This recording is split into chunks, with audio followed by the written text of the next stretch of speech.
Someone asked, what do others do that you actually try to not do?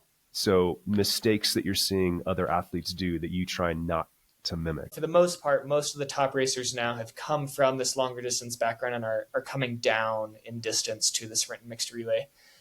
And I think that there's this huge kind of initiative of, like sprint workouts, sprint workouts, sprint workouts. And as I outlined, I'm doing a lot of that too. But people seem to think it's like an all-out race, and I definitely start both the sprint and the mixed relay slower than a lot of the people I'm competing against. So I try to really keep it reined in on that first climb of the mixed relay and then attack on the second one. And anyone that watched the Solitude race in person like you did or on YouTube, I think you saw how that second climb for me went on my first way through. Like that was where we built the lead that we eventually held throughout the race.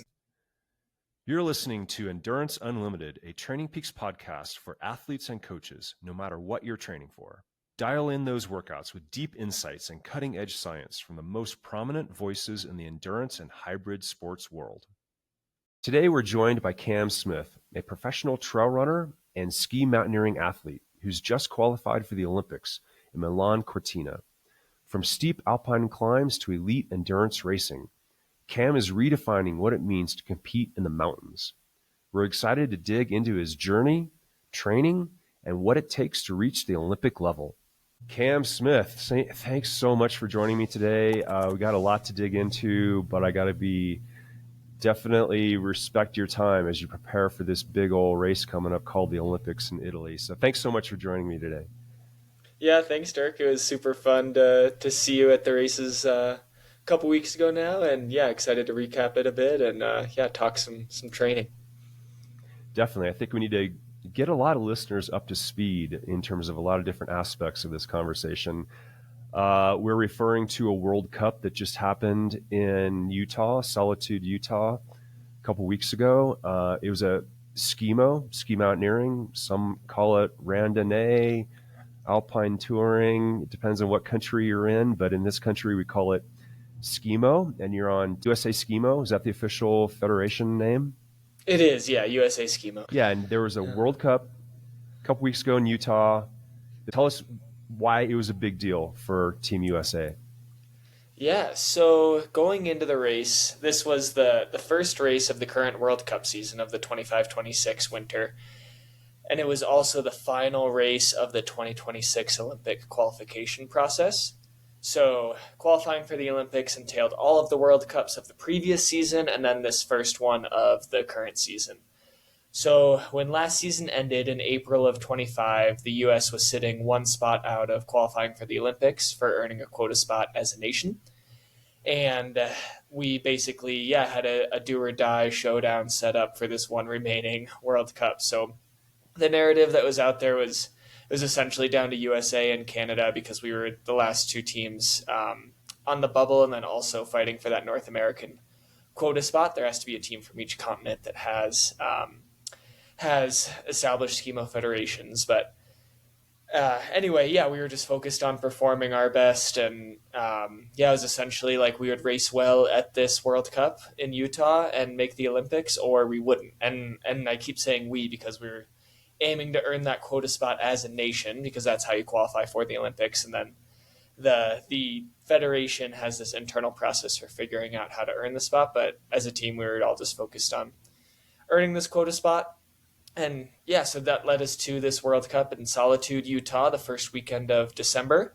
It was the first time there'd been a World Cup in the U.S. for our sport of Skimo in about 20 years. So it was pretty convenient to have the one that we needed to perform at be the one on home soil. And it was really, fun to have all the Europeans and, Chinese, Japanese teams from all over the world come, travel to the Mountain West and see us here at Solitude. And the race went better than I think a lot of people imagined. So last season, kind of like I mentioned, we were fighting for that last spot in. We were ranked 13th going in, and the top 12 nations would qualify for the coming Olympics in the relay. And we had been 10th, 11th, 12th in all six of the previous World Cup relays. And then we won the race and stamped our ticket with dramatic fashion. It was an amazing race. I mean, I knew you only had to beat Canada, but here you were, not only on the podium, but winning the entire thing, never winning a World Cup before. I want to get into more the details of the sport and what the heck is the sport. And it's a team race. You're in the mixed relay. So give us a little insight into how it's going to play out in the Olympics and what is the Olympic format? Sure. So, starting with just an overview of Skimo, this is Skimo, ski mountaineering, like you mentioned. It's backcountry skiing but racing. So it's skiing without chairlifts. We climb up the mountain and we ski down. So it's everything from like ambitious ski mountaineering, climbing the world's like highest and most technical peaks, recreational backcountry skiing, people just going out and skiing powder outside of the ski resorts, and then Skimo is sort of taking that same mode of travel and sport and racing. And so within Skimo, there's really short events like the sprint and mixed relay, which will be in the Olympics and what we were competing at the Solitude Mixed Relay or at the Solitude World Cup, all the way up to long technical team races that can last 6 to 12 hours and even be multi-day stage events. So within that, on the World Cup, there's the sprint race, which is a single climb and single descent. The whole thing lasts about 3 minutes. You start off skinning, which is traveling with your uphill with your skis on your feet. Do a transition to boot pack. You're running up the mountain in the steeper section, back to skinning. You get to the top. You transition your gear into downhill mode, and you race back down to the finish. So that's the sprint. People will see that in Milano Cortina in February. And then the relay is a little bit longer version of that. So it's a course with 2 climbs, 2 descents of a similar length to that sprint. Some extra transitions because now you're getting ready to transition back into uphill mode as well. And you're doing this in teams of 2. So 1 male, 1 female. The female does a lap of this course, tags off to the male. He does a lap, tags off to her. She does her second and final loop. She tags off to the male. He does his second and final loop. So that whole thing takes about 30 to 35 minutes. So that sprint and mixed relay are going to be the events that people see in the Olympics. And then there are some other disciplines that we'll hope are in the Olympics in the future and are a part of the World Cup currently. So that's the vertical that just goes uphill. That's usually like a 500 to 600 meter ascent. So 20, 25 minutes. You start at the bottom, finish at the top. There's the individual race, which is sort of the quintessential event of the sport. It's more of an hour to hour and a half, multiple climbs, multiple descents in more technical mountains. And then the team race, which is separate from the mixed relay. It's a little bit confusing. The team race is done in teams of 2 where you race side by side all along. Dirk, I know you've done a lot of these events, and that's these longer, more technical events. Yeah, the quintessential essence of the sport in the United States are these long, beautiful, you're racing on these ridge tops, you're doing some amazing backcountry and inbounds, often point to point, Power 4, Grand Traverse, some, great courses. That's kind of right. That seems to be the DNA in the U.S. So now, when the Olympic, I guess, format came out, how did that initially strike you? Being that you came from the running world, ultra trail running, multiple hours, and like, why did an 8-minute or 30-minute event on snow like resonate with you as a trail runner? Why Sure. go after this? Yeah, that's a great question. So, I mean, Dirk, you and I met doing events like this Power 4 and Grand Traverse with Power 4 is over 10,000 feet of climbing over 4 ski areas in Aspen, and then the Grand Traverse is that 40-mile point-to-point. So these are long-distance, wild races. And then in 2021, they announced the sport would be in the Olympics. The original plan was actually to have sprint, mixed relay, and individual, so that would be that slightly longer one. And then in 2022, when it was all finalized, they eventually decided that the individual was not going to be in, and it was just sprint mixed relay. So that came from basically being a new sport in the Olympics. You sort of have to elbow for space at the table as far as athlete quotas, the amount of medals you can give out. And we're the newest kids on the block. We're the only new sport in the 2026 Olympics. So we're sort of, fighting for scraps just to be, like I said, at the table, so to speak. We're thankful. So, we're very thankful. Exactly. Yeah. So there's 18 men, 18 women will compete in this sport as a whole. And then it'll be, men's sprint, women's sprint, and mixed relay. So 3 medal events. So that came from, just we had to prioritize what we could put into the Olympics. And the sprint and mixed relay are super exciting to watch. It makes for really good television, and they can be held on these small ski slopes and really easy to put on. So it makes sense why they went that way. And then, of course, the direction is hopefully this is getting our foot in the door and then pushing that individual into the Olympics in 2030, which the whispers are that it seems pretty certain at this point.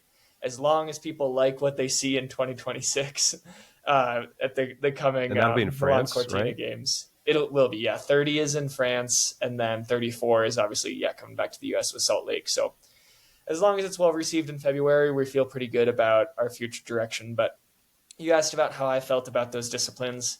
I definitely, pushed back initially and was like, I don't know if this isn't why I got into the sport, was these, super fast, short races. I wonder if I can sort of go through the motions and do enough to qualify and still, do the events that I've been interested in all along.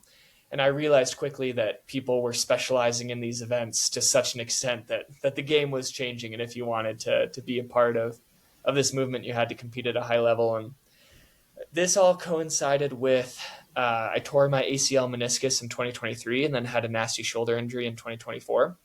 And so coming back from those, that sort of led to a lot more like gym time, rehab, indoor workouts as I'm just rehabbing from these injuries. And my body and mind sort of changed a little bit and started to be a little bit more conditioned to those faster, more intense events. And I thought, all right, like, let me give it a shot with this Olympic qualification year, that being this past winter, 24, 25. And what I found out was that these events are actually really fun to race and to train for. So I was really reluctant at first. And then once we got into these mixed relays where you're competing next to people all the time and these like small details make all the difference and it's super intense and super fast, was actually really fun to be a part of. And then I thought that the training was fun as well. Like, it was exciting to see how fast I could go on these super short intervals and how high quality could I make the training. And I really had a big shift over the last year to starting to really enjoy this focus on the shorter races. And you've continued to do running races. So has that just been on the back burner? How do you periodize this through the season? Where's the focus been month to month? And has it benefited your running or really hurt your running? Yeah, I mean, I certainly think that the sports complement each other. And the way I've sort of planned it out on a macro scale was I had missed essentially 2 years of racing with those two big injuries. And so mentally and physically, I was ready to have some long seasons and was eager to get back to racing and sort of jumped in with both feet back into competition. But the seasons definitely blend into each other and it's a challenging balance. So I think a good example is we knew that this Solitude World Cup would be the biggest race of any of our careers, and the most important race for our federation is USA Skimo. And I sort of realized that even before we knew that we'd be right on the bubble going into the summer. Like, I knew that if there were 7 races, 6 of them were in one season, 1 of them was in that following year. I was like, well, we need to, be planning around that before the previous winter had even started. So kind of backtracking there, I was like, well, I don't really want that to be the first race that I'm doing over the course of a few months. Like, I want to sort of be coming in with some mental sharpness and with some good race experience. And so being a competitive mountain and trail runner, I saw the world championships were happening at the end of September this year in 2025. And I thought, great, like, I'll train for that, try to qualify, race in the uphill and classic events, like the 2 shorter, more intense races within the running world, and then use that as a springboard into skimo season. So it all sort of worked just as I planned, fortunately. So I had a bit of a short turnaround from the end of the Skimo World Cup season to the first qualifier. That was mid-April to then June 1st was our first qualification race for Running World. So that's a much shorter break than I would have liked. And it was something that I just kind of had to compromise around and went in with a lot less intensity in my legs and way fewer miles. kind of checked both those boxes with qualifying for both events early in the summer, and then went back to that more base building, gym focus, a little bit of an eye towards Skimo in July, August. Raced the Mountain Running World Championships, and then I had about an 8-week block to turn that kind of running peak speed to into Skimo fitness, and we can dive into that a little bit more. But basically, like, in a perfect world, I'd have a 3-month break between each sport, and they've blended into each other for the last couple of years, and I'm definitely gonna manage that differently going forward. Of now that the Olympics we've qualified and it'll happen in February, I'm gonna take a nice long break after the Olympics. So what does that actual training look like when you're not on snow, but you're preparing for a ski race? So that was more or less planned out by the end of June. I knew, like, okay, this is going to be a really short turnaround, and how can I leverage this to my advantage? So, like, I knew that coming off of Running Worlds, my speed was going to be better than ever. I was going to have a lot of track work in my legs, and obviously that uphill running fitness is a great translator to Skimo. But to answer your question more specifically, I then had about 7 weeks from the end of Running World Championships to a selection race that we had internally as a team with USA Skimo to figure out who we would enter into the Solitude World Cup. And then 9 weeks until basically the big day itself. And so I knew I had to perform at both of those to make sure I was in position to race at Solitude to earn that quota spot for the team. So I think an easy way to distill it down was I knew that my speed was as good as I needed it to be. That kind of like VO2 fitness and running turnover were at a higher level than I would need on the snow, essentially. And I need to take that speed and turn it into strength. So I had that 7 weeks to get ready for the first race, and things shifted from this really high quality, high speed running work to a lot more kind of Skimo paced stuff and more muscular based training. So I turned that into a lot more roller skiing. And then those roller skis are going to weigh similar to a Skimo setup. So as I'm striding up the hill, I'm really starting to incorporate, similar demands on my body. I did a lot more uphill treadmill workouts with ankle weights on, and I got ankle weights that weighed exactly what my boots, bindings, skis, and skins would all weigh combined. So then I was getting that sort of specificity there. And then a lot more steep hiking using my poles, trying to get my arms involved, and then a really big focus on the gym. So my overall intensity, or like my volume across the week, dropped a little bit so I could try to make some strides forward in the gym. And really trying to improve on a lot of like strength and power metrics. And I then found a mixed relay course from the previous winter. There's only one climb on the whole World Cup circuit that we had done that averaged exactly 15% without any kick turns or technical sections or boot packs in the middle. So I took that race, and then I looked at what pace the leaders were doing and the fastest times of the day on that section of the race.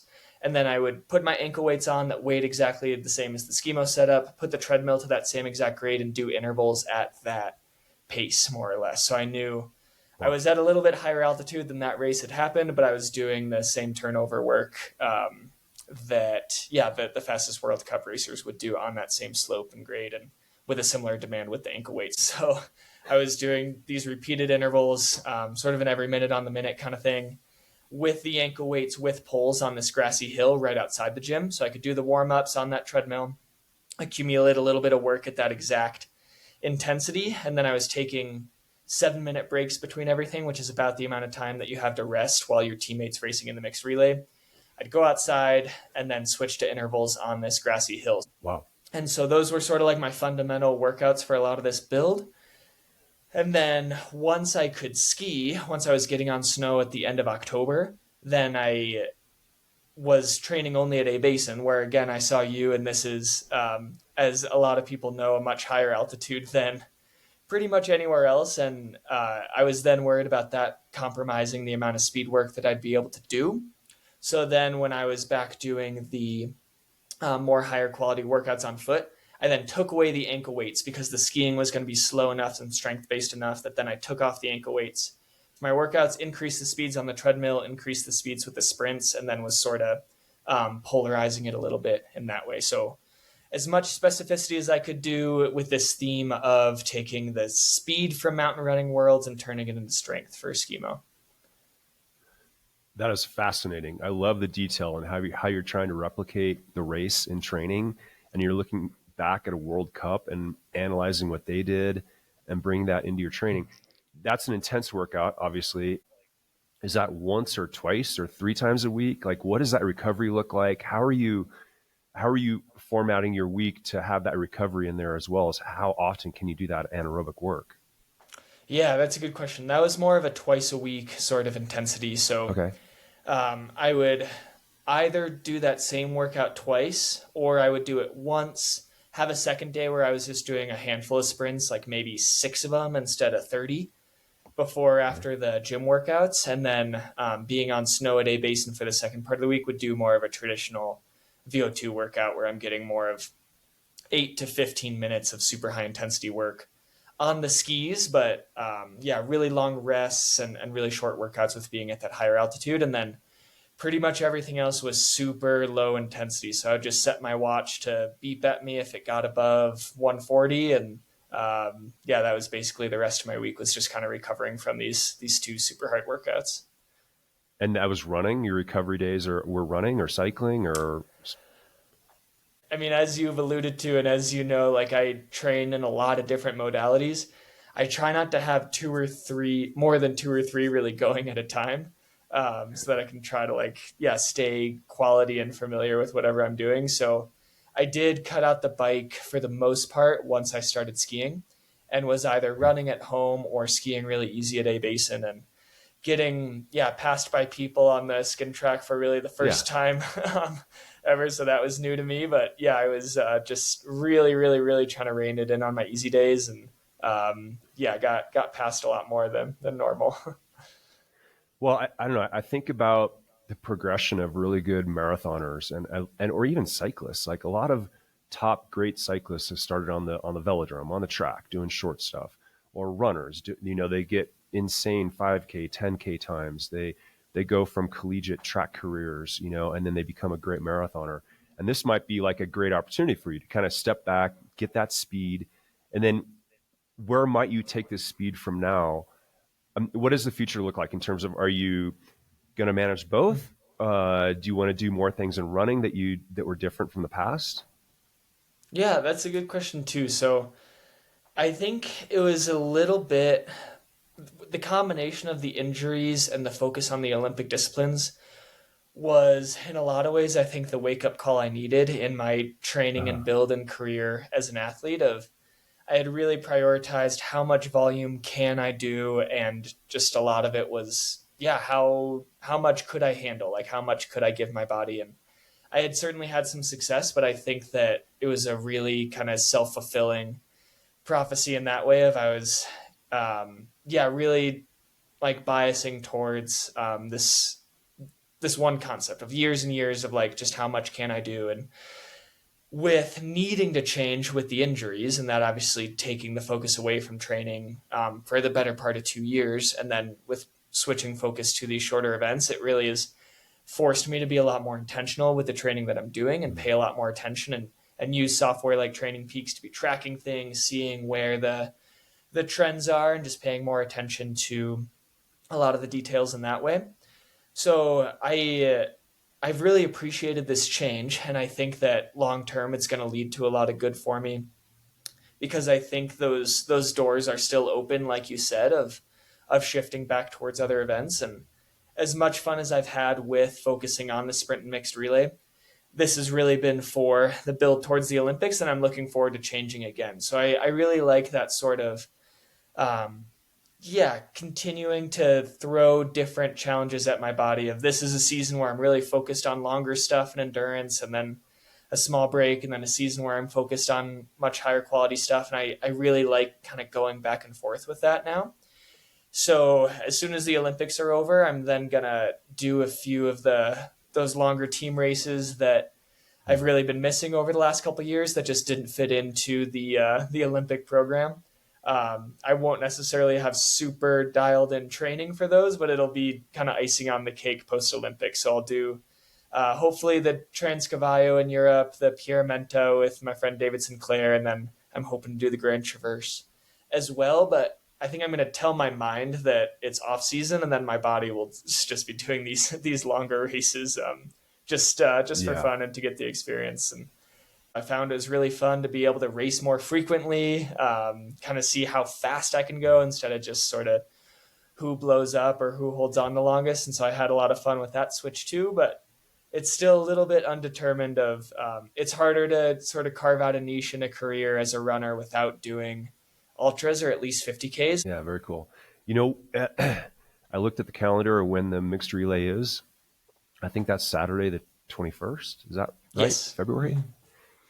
While you're doing that, I will be in the Power of Four. So I will be suffering, and we are going to be thinking of you on the start line. We're going to be like, oh my God, today's the day. They're racing. So that's going to be exciting.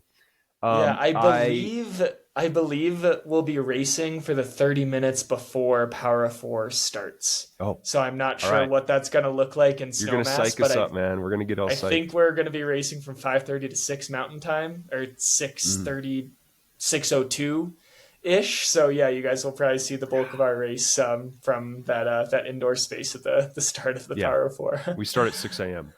You know, for me personally, I ski half the year and I bike half the year, and it's mentally refreshing for me. Do you find the same, or is it like just double the load? Like, do you see it as a refreshing change up, or is it just one more thing to you? How do you mentally look at that change from one sport to the next? Oh, it's absolutely refreshing and inspiring and energizing at the change of each season of I'm thrilled to get back on some dirt and spend some time in the woods once spring rolls around, and then super excited once I see the first snowflakes in the fall. And I really just kind of see skimo, trail running, and I do a lot of cycling as well, just not so much racing anymore, like mostly mountain biking. And these are all just ways to move in the mountains and get out and explore. And so I almost see it as one sport in that way, but it's just adapting to what the weather does. And I've said before, like, my favorite thing is whatever I'm doing. But the truth is, like, if you gave me 10 to 12 months of winter, I would probably take that deal if I could. We need winter to start. That's an aside topic, but we haven't had much snow this year. Hey, the Olympics mixed relay, this is a team event. You have a teammate. Anna Gibson, amazing story. I think like you guys should be the face of this Winter Olympics. It's going to be like you two and Lindsey Vonn is what I feel is going to happen. So tell us about Anna and how she got in the sport and your role that you had to play with her taking up this crazy adventure with you. Yeah, Anna is such a supernova of an athlete, and I think I agree that it's her track into the sport, and just this last year for her has been fascinating. So to speak on her behalf a little bit, I'll tell the story. So going into her finishing last skimo season, going into this one do or die race of the current season, we knew we're right on the bubble. We haven't been good enough to really establish ourselves as a team, as a federation yet. So how can we get better? And so there were all these initiatives from the team. We started really with a training camp in Montana that you came up to and helped show us how to use TrainingPeaks software. So we went up to Bozeman in May and did some biological testing, and kind of that was sort of getting us kicked off for the summer. We had a couple summer camps on snow. We went to Mount Hood in July, the Stelvio in September, and we're doing a lot of weekend training camps where we would just get together, do some dry land workouts and transitions. And so that was like, all right, we have all these sort of areas for growth to help all the athletes on our team get better. But man, what else can we do? And in the back of my mind, it's there's other talented athletes out there, men and women. How can we just get more talent onto our team? And skimo's a a technical enough sport that no one should really be able to expect to come in and perform right away. But I was like, well, if we can just get some more talented athletes in the mix, it's just good for everyone to have good athletes around, even if we don't expect them to be the one carrying the torch for the mixed relays. So I was thinking through like, all right, what would like the prototype athlete be? And probably a super strong uphill runner or cyclist, like world class would be best. So, like Anna kind of checks that box, but like the sprint and mixed relay are so short and intense. Like these are 3 to 7 minute efforts and repeated. Like, what if this person also had like a kind of higher quality like background, like an even more intense sport? And I was like, oh, Anna went to the Olympic trials for the 1500. She runs like a 409, 406, something like that, 1500. It's like, oh wow, like yeah, that's great. So like maybe she'd be great. Like, oh yeah, she also grew up in Jackson, so I'm sure she can ski really well. And then we know each other from the running scene, and I actually found out later that she won the 10K classic for Nordic Junior Nationals. So she was the cross country skiing national champion and raced alpine and was just a great skier. Yeah. And so we were going to a lot of the same trail running races this summer because we both had the same goal of qualifying for and racing at World Champs. And so I talked to her at the Broken Arrow race in June and the in-between week with TrailCon and whatnot, and said essentially like, hey, our Skimo team has this super exciting opportunity. We could go to the Olympics for the first time Skimo will be in the Olympics. Our federation has a lot of momentum. There's a lot of excitement around the sport. We're having a lot of fun as a team. Like, I would just love for you to be part of it and give it a try and just like think about it and let me know. And then I sort of saw the look in her eyes of like, this does seem like the opportunity of a lifetime. Like, let me think about it. And yeah, she told me we'd kind of stay in touch about it. And we just got her into the program and named her as a discretionary selection to our national team just based on her resume. That got her the opportunity to just participate in these training camps of ours and do some of these dryland workouts and transitions, and then did that on snow camp with us at the Stelvio. And so as this discretionary selection to our team and with this new level of coaching and support that she had in Skimo, she was invited to participate in that team selection race that I talked about earlier, and then just knocked it out of the park there. And we went into Solitude as a team and then did what we did at the World Cup. I mean, not only was that her first World Cup, was that officially her very first race? I mean, because other than that, it was training camps. Right. She had done a smaller race somewhere in the Northwest, just kind of for fun at some point. I can't remember which one it was. Okay.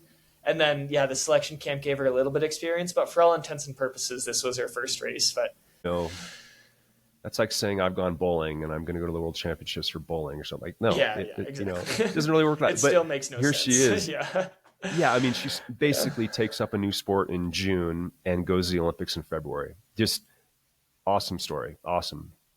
Exactly. You can't really like overstate how impressive her rise has been, and just watching her race at Solitude was just so cool to see a world class athlete doing world class things. It was really fun to be a part of. Yeah, that was awesome. Someone else that is a part of your team is the head coach, Oscar Angeloni.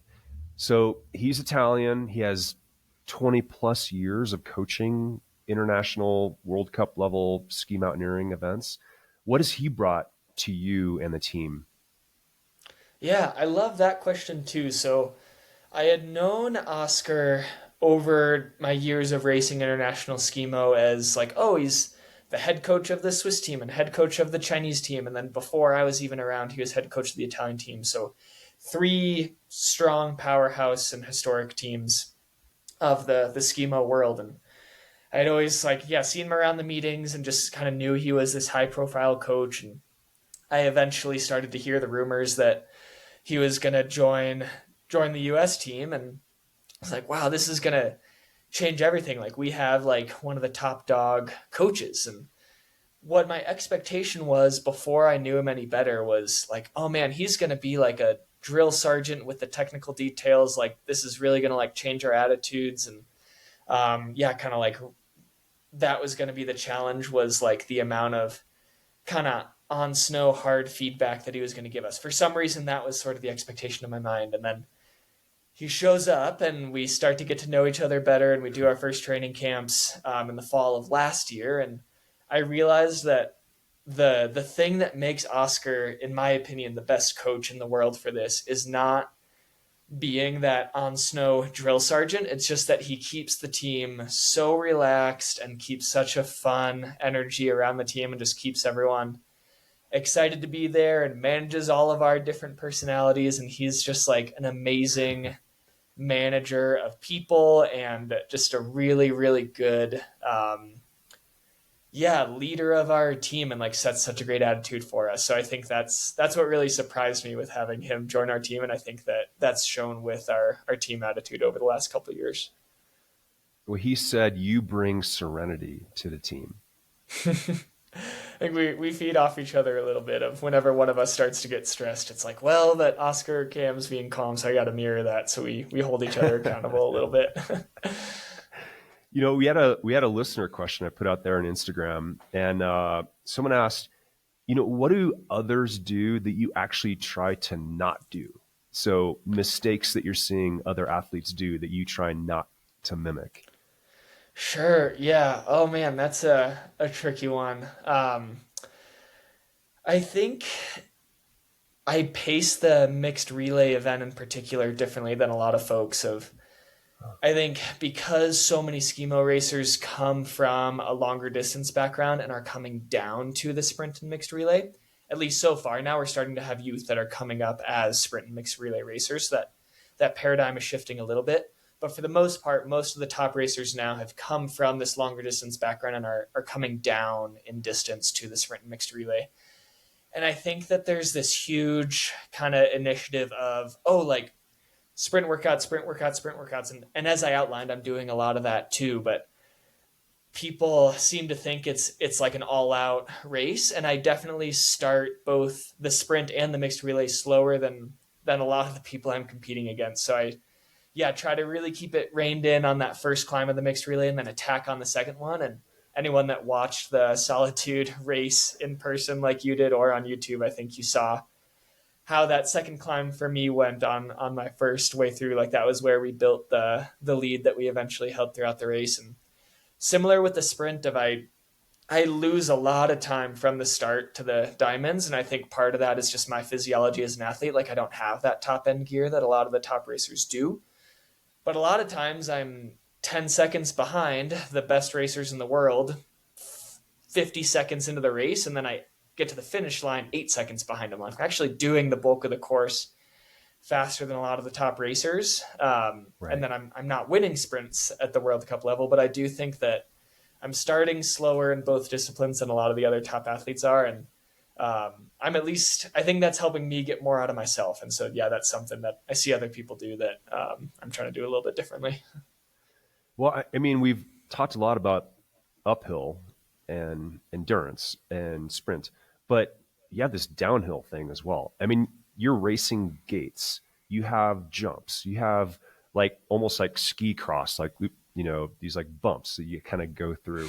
So there's a whole lot of downhill skills is needed. Like Anna can't just show up as, you know, or whoever can't just show up as an amazing VK runner and expect to be on the podium, right? Tell us about training for the downhill. Yeah, that's a huge part of our racing as well. So half the race is downhill, even if most of the time is spent going up the mountain. But everyone is so close with the uphills, downhills, and transitions between that all of these factors are super important pieces of the race, and you can't really ignore any one part if you want to be one of the best racers on the World Cup. So the downhill is a huge component. And then as far as training for that, I think of it as the skills component and then the muscular demand as well. So that was a big part of our focus in the summer when we did those 2 on snow training camps, was just downhill training. Like we were running gates, riding chairlifts, had alpine coaches, and we're just racing each other down these downhill courses in the summer and fall when we didn't need to be so focused on what our fitness was doing as we built towards the season. And because since we weren't as close to any races. So that was really the focus of our summer camps. And then also it's really critical to have the muscular capacity to handle these. So handle the downhills when you've arrived to the top of the mountain with at your max heart rate, executed Yeah. that transition with fine motor skills, and then you're racing shoulder to shoulder with people back down. So part of that, or like a big part of that, is having the muscle strength and power and coordination to be able to make those turns under duress. So I'm simulating that in the gym a lot as well, of doing some more, um, not just eccentrics, but moving slowly with eccentrics and concentrics. And then, a lot of balance work and just trying to make sure my body's ready for the demands as well. So training my mind and training my body to be ready for the downhill. I remember the first lap in Solitude when you were shoulder to shoulder with a Canadian, like coming into a couple gates. I was like, please don't, just keep it upright, keep it upright. You guys are like battling on the downhill, and then you separated on the second uphill. But you also can separate in transitions. I mean, your fastest transition is like under 6 seconds. That's ripping the skins off. You're at the top, right? And so tell us about that and the slowest transition. Yeah, so you have 4 different transitions in a mixed relay race, 3 different ones in a sprint race. So let's talk about the mixed relay and cover them all. So you have the boot pack transitions, putting your skis on your back and putting them back onto your feet. Those are 2 different transitions. Doing those at their very fastest, you're taking your skis off, putting them together, putting them through a loop on your back, clipping them to your backpack, grabbing your poles and getting going in 3.5 seconds at its very fastest. Normally in a race, it's more like 4.5 seconds. And then the opposite, taking those off of your back, putting them in front of you, lining them up, and then wiggling your toes into these super narrow bindings and locking those, grabbing your poles and getting going. Again, that's at its fastest, around 4 seconds in a race, usually more like 5. At the top of the mountain, pulling your skins off. So you're locking your boots, putting both of your bindings into downhill mode, pulling those skins off, storing them away, or like packing them up and then storing them away, grabbing your poles and getting going. Again, that can be done in around 5 seconds, usually more like 6 during the race.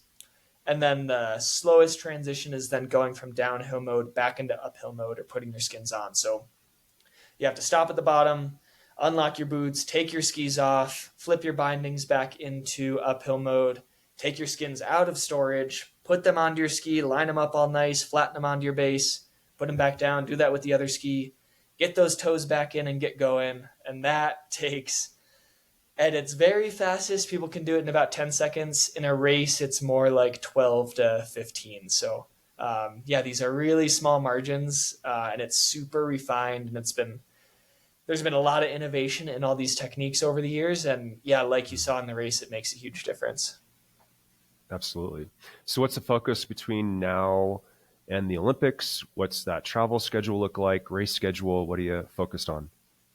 Yeah, so I'm wary of sort of how long I've been burning hot as far as the racing and training with the running worlds building into Solitude.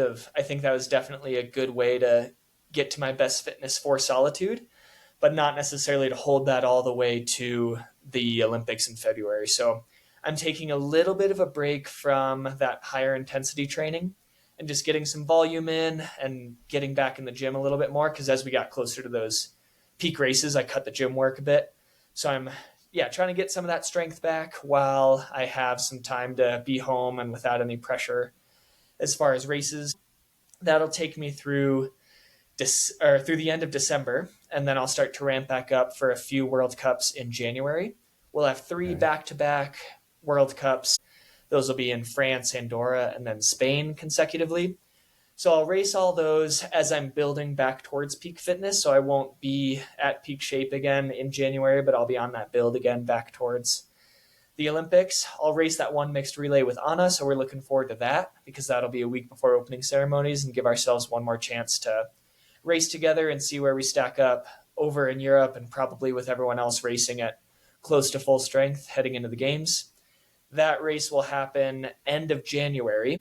Opening ceremonies are on the 6th, and then we race on the 19th and 21st of February. So in between all of that, I think Oscar's going to take us to some quiet Italian ski town far away from any Olympic venue, and we'll just train and spend time as a team. And it's sort of, from a training perspective, copying what I did in the build up to Solitude, with now having more access to snow. So a lot more of those workouts will happen on snow. And then, getting that kind of racing acumen and sharpness built up from the World Cups, and just trying to stay happy and healthy and not overdo it, and not let any of the excitement around this big race get to us, and just make sure we're having fun and enjoying it. Yeah, awesome. What do you think the future of Skimo looks like in the United States? How are we sitting right now? Yeah, it'll be really interesting to see what happens in the next 12 months starting now. So I've always said, without knowing whether the US would be in the games or not, or how it would go, that people seeing it on TV in February is going to give a lot of people an intro to what the sport is. Maybe they don't go become sprint and mixed relay racers after watching the Olympics, but maybe they're curious about the sport, want to buy the gear and check out a lot of these more lower barrier to entry races, and just participate in Skimo and enjoy the amazing benefits of the fitness and the fresh air, and just such an awesome way to get out in the winter. So it's going to expose a lot of people to Skimo, and then I think we'll see what gear sales look like in September, October, November of 26, of did this catch on or did this not? And then our federation is going to have a lot more bandwidth once we're post-Olympics to bring that focus back domestically and across the disciplines, as we then build towards 2030 with more of an eye towards our youth athletes. So I'm excited to see US Skimo take this huge amount of effort that they've put towards the Olympics and the World Cup team. And then post-Olympics, I think there's going to be a lot of energy, funding, and focus that we can then bring back domestic. So I'm excited to see how things look. But yeah, it's anyone's guess sort of how that will all shake out. There's a strong youth movement for sure, especially in Utah, parts of Colorado. It's great to see that growing. And it's kind of this chicken and egg thing, right? Like we actually kind of, the biggest hurdle has been taken care of now. We're in the Olympics, but because we're in the Olympics, you still don't get funded. So the next step is like, at some point, we're going to get a medal, get more funding. It builds on itself. So excited to see how it moves. And obviously Salt Lake City coming up, hopefully that's a big focal point 8 years away. Yeah. I think you hit the nail on the head, and just everything got accelerated, which is great news for the sport. So sort of the narrative was like, okay, can we just sneak into that last Olympic spot for 2026 and just participate? Because that'll give us momentum going into 2030, which will let us be a little bit more competitive. And then can we chase a medal in 34 when we come back home? And our best young athlete right now, Griffin, will be 28 or something, 29 in 2034, and racing in his home mountains. And so that was sort of the idea, was like, we're building towards this like second and third Olympics, and just participating would be how we start. But things got a big jolt of energy and a big kickstart with Anna and I winning that World Cup. I think now we can dream those dreams a lot sooner, and chase medals and World Cup wins a lot sooner. And I think that that's just going to build a lot more momentum. And Griffin, to bring him up again, is like, I think really our first highly competitive US racer that grew up as a Skimo racer. All the rest of us came into it from different sports, but Griffin grew up as a high school athlete, like, I'm going to race Skimo, and he's become one of the best juniors in the world, or definitively the best U20 in the world last year. And then three world titles. Exactly. Yeah. And then now a few dozen, or probably hundreds of kids, at least when you include the live stream, all watched our team with the US flag qualify for the Olympics in dramatic fashion on home soil. And now they can look at Anna and I, look at the other athletes that were in the B finals and the sprints, and say, wow, I can do that. I can be like that. This sport happens in my country. This World Cup comes to my country, and people from my country are some of the best in the world. And then now they can see that path for themselves a lot more clearly. And we could feel it with all the juniors out there on the course, and talking to them after the race and just seeing how excited they were to watch this all happen. Like, I think if anything comes from the Olympic movement, I think it's really going to stoke the youth and give the sport a lot more of a foothold in funding and sponsorship. So it's all good news, and yeah, super exciting to be part of it right now. Yeah, obviously, we want to follow along. You do some great social posts. You post what every croissant you eat, right? That's something That's right. you got going, right? So a lot more croissants and Olympic memories coming up. So thanks, Cam, for everything. Good luck with your build up and the whole experience of the Olympics. And thank you for allowing us to take part. Like, I'm so psyched to play just a little role and to have been into training camps and the World Cup, and excited to see the next level that you take it to. Thanks, Dirk. Thanks for having me. And truly, the most fun part of this whole process has been sharing it with everyone that's had a hand in it. And you and Training Peaks are part of that, and everyone that's had a touch point on our whole team and Anna and I as individuals and all the other racers on the team. Like, so many people have played a part in making this happen, and it's really a win that everyone can share. So thanks for being part of it, and I hope everyone's enjoying the fun, because it's been really cool to do it all together. Thanks for listening to Endurance Unlimited. Be sure to like, subscribe, and follow us on your platform of choice to never miss new episodes. Also, be sure to leave a 5-star rating to let your coach and the algorithm know you're ready to dial in your training. Find more resources to help you take on your next challenge at trainingpeaks.com, or find us on social media at trainingpeaks. Got questions? Leave a comment or send an email to podcast@trainingpeaks.com. Good luck in whatever you're training for, and trust the process to reach your potential.